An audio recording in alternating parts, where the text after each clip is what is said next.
अभी सब्सक्राइब करें हमारे चैनल माँ दुर्गा म्यूजिक का और साथ में बेल आइकन जरूर दबाएं ताकि ऑल नोटिफिकेशन आप तक जल्द पहुँचे।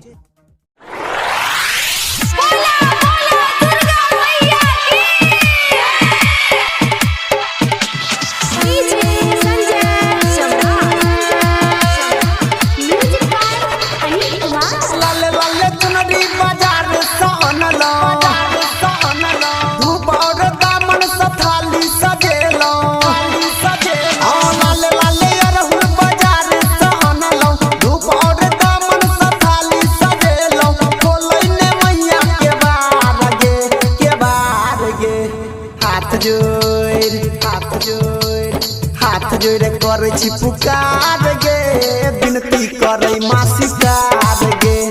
हाथ जोड़ करे छी पुकार गे विनती करे मासिकार गे। लाल लाल चुनरी बाजार से अनलौ धूप और दामन से थाली सजेलौ खोलै ने मैया के बार गे। हाथ जोड़ करे छी पुकार गे विनती करे मासिकार गे। हाथ जोड़ करे छी पुकार गे विनती करे मासिकार गे। अभी आप सुन रहे हैं टेनवाली से माँ दुर्गा म्यूजिक की प्रस्तुति।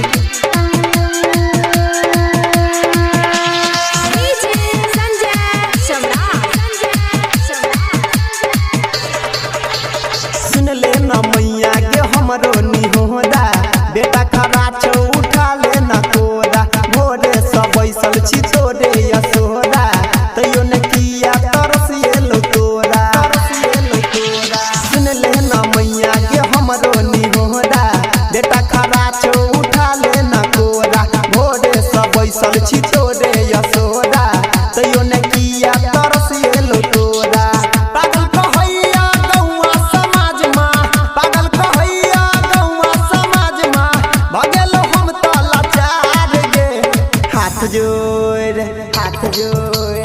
हाथ जोड़ करे छी पुकार गे विनती करे मासिकार गे।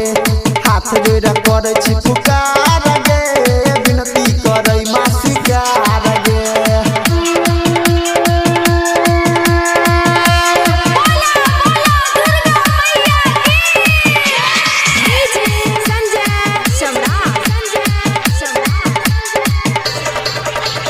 बेटा आम्या के छै रिश्ता पुरान गे तैयो तू हमरा बना दे लयान गे। महिमा जपो तो हर वेद पुरान गे जाने छी छौ सब तोरे सनातन गे। बेटा आम्या के छै रिश्ता पुरान गे तैयो तू हमरा बना दे लयान गे। महिमा जपो तो हर वेद पुरान गे जाने छी छौ सब तोरे सनातन गे।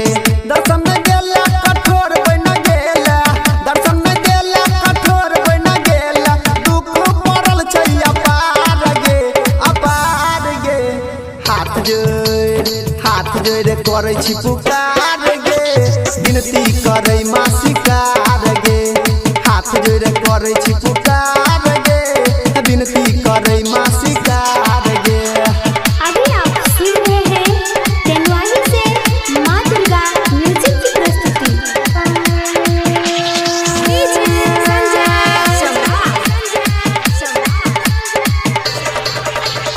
राइटर सनी माँ के चरण पूजै छौ गायक अनिल अपन दुख सुनाबै छौ। तोरे पैटा लगौने छी आसमा बेटा के करे नैये नानी रासमा।